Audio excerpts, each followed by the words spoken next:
I feel like I'm losing my mind. Is everybody in the world blind? Please, Lord, give me a sign, a sign. Sorry, 12 points for Tutoy as we enter the last 2 minutes. Miranda has been held in check here in the fourth. 3-point shot will not work.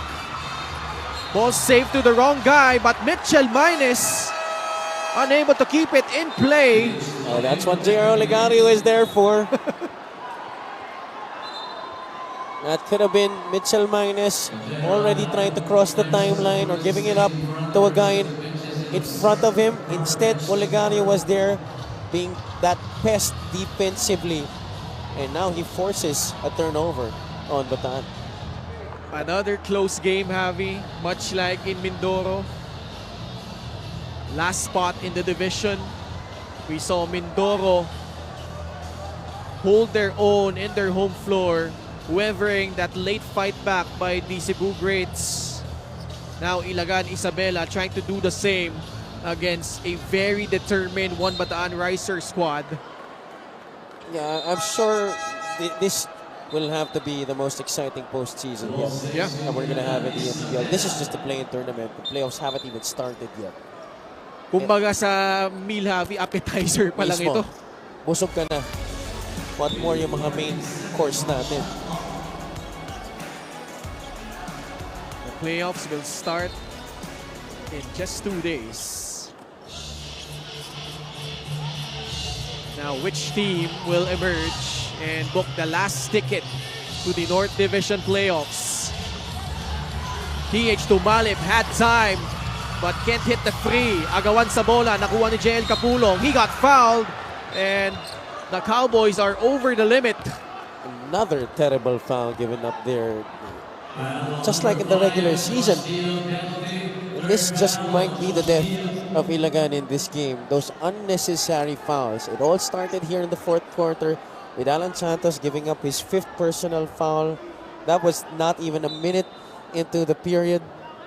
Got into the penalty around the 4-minute mark. Just past the 5-minute point of our quarter. And because of that, they've given Bataan numerous opportunities at the free throw line, although it hasn't been really sunny at the charity stripe for Bataan in this game. It still gives them hope because you're giving them attempts with the clock stop and nobody in front of you. Capulong, for much of the season, has struggled from the line, but tonight, 6 out of 7. 16 points to go along with 7 rebounds. Yeah, he's their best free throw shooter tonight. But a big miss on the back end of those free throws. But still just a 2-point ball game. Miranda struggling to find his offense here in the fourth. Has been held in check by Tutoy Ramirez. Miranda makes his move. Sent back to the friend zone by JL Capulong. Excellent help defense right there. Galing kay JL Capulong. Not only doing it on the offensive side, but also protecting the basket when they needed him to do so. Especially with the clock winding down, Miranda was able to blow by the initial defender. Good thing Capulong was there to prevent the basket. Coach Louis Gonzalez using one of his 2 remaining timeouts. We'll be back after the short break.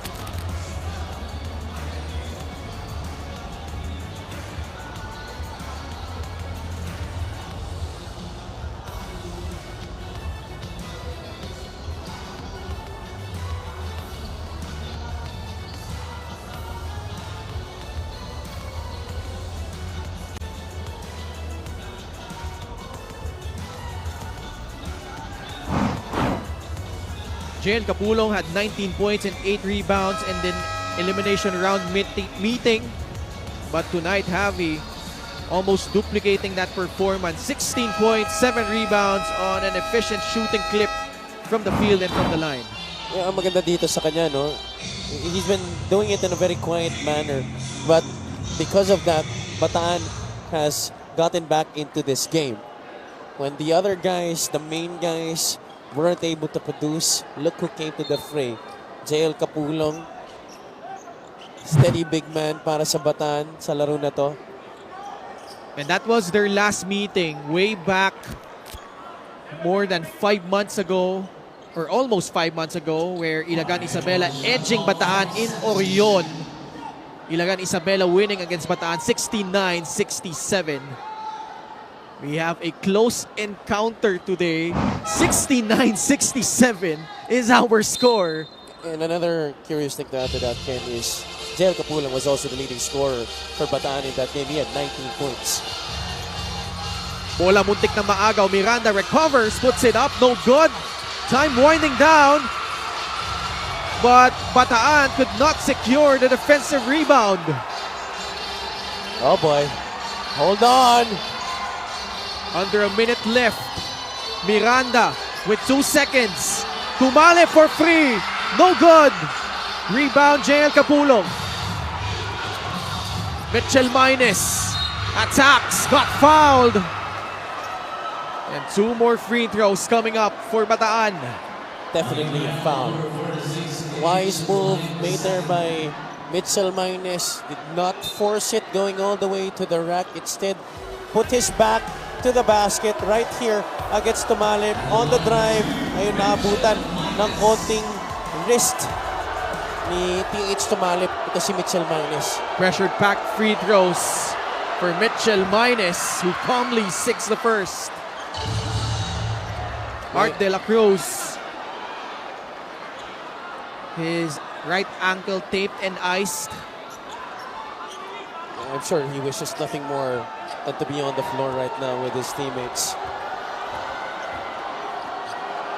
To tie the ball game up at 69 apiece. He does. Mitchell Minus with clutch free throws.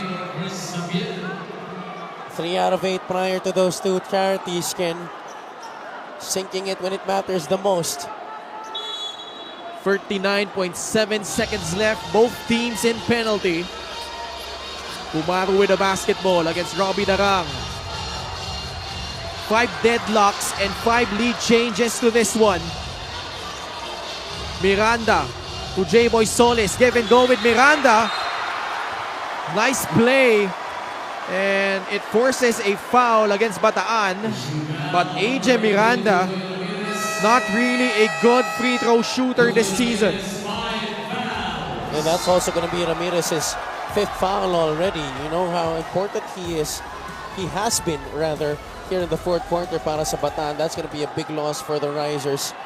But I love how the Ilagan Isabela Cowboys still went to their set play in a very crucial possession. Usually you let your main man, you make a decision, try to break down the defense one-on-one, or it's going to be a pick and roll situation, pick and pop. That time though, they opted to go with a real give and go from the top of the circle, giving it up. Ito si J-Boy Solis quickly after AJ Miranda hit him just above that top of the key. AJ Miranda in their last game, only 3 out of 6 from the line. Tonight, 14 points, 6 rebounds, and 6 assists. Hitting the first free throw.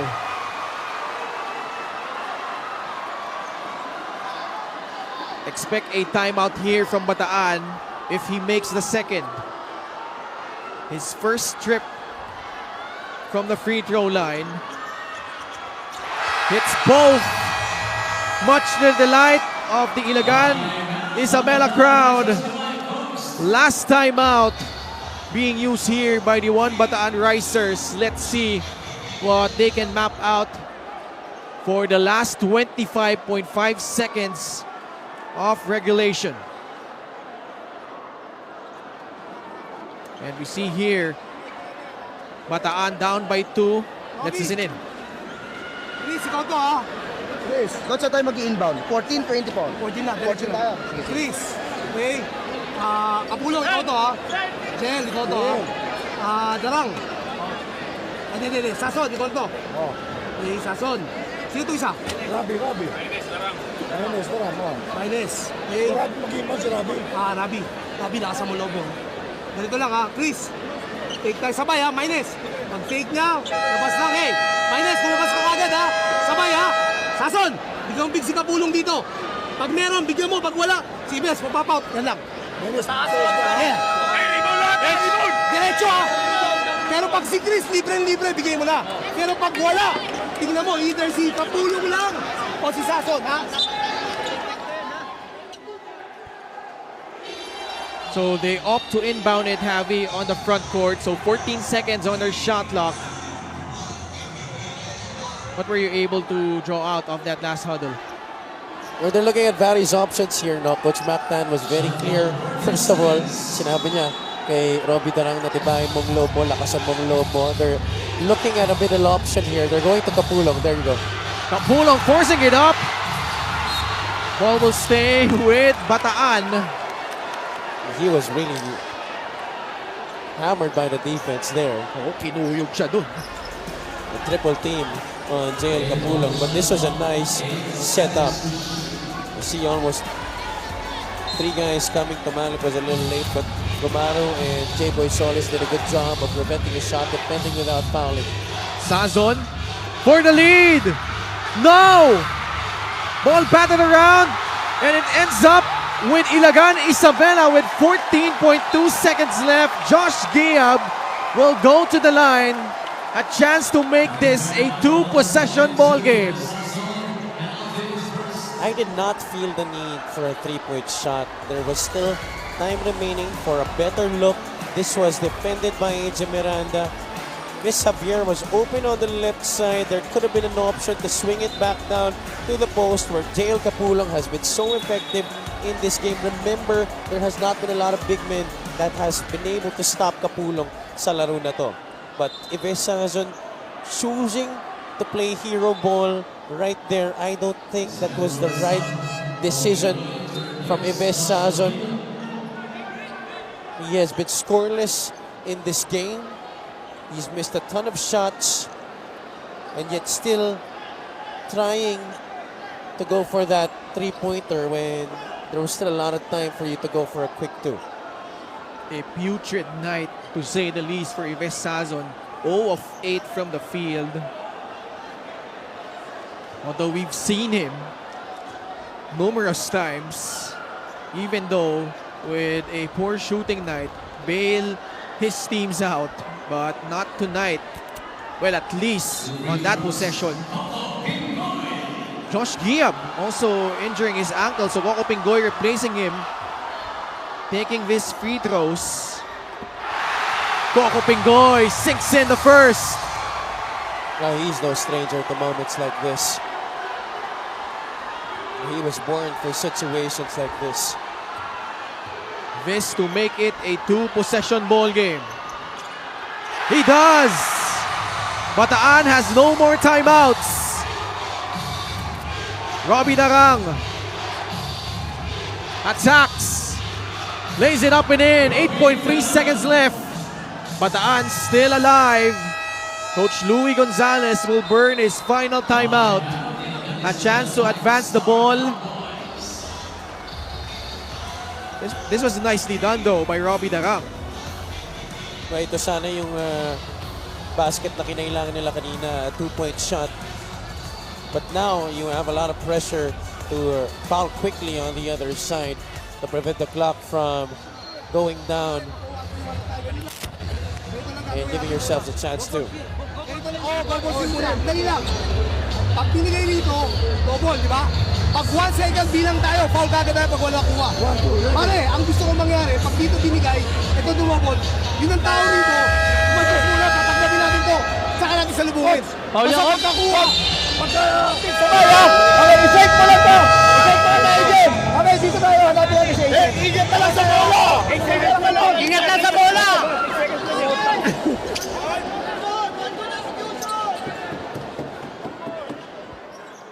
So both assistant coaches running the plays for their respective squads. Coach Nixon Ramos for Ilagan Isabela, Coach Mactan for Bataan.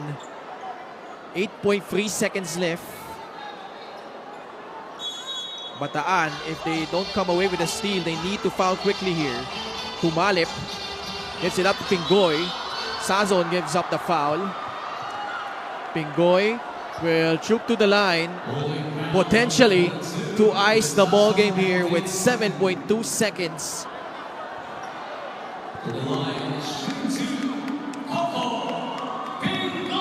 Coco Pingoy came from that trade involving Philip Manalang. Big miss. Wow. I was about to say earlier, that's not the guy you want to foul. Did a good job of getting it to the right guy, but Pingoy missing on that first free throw. This now gives a window of opportunity, even if this will be a make. 3-point ball game. If you're Ilagan Isabela, do you foul or play it out? Robbie Darang to Mitchell Mines. Stepping back. Gives it up to Darang for free. No!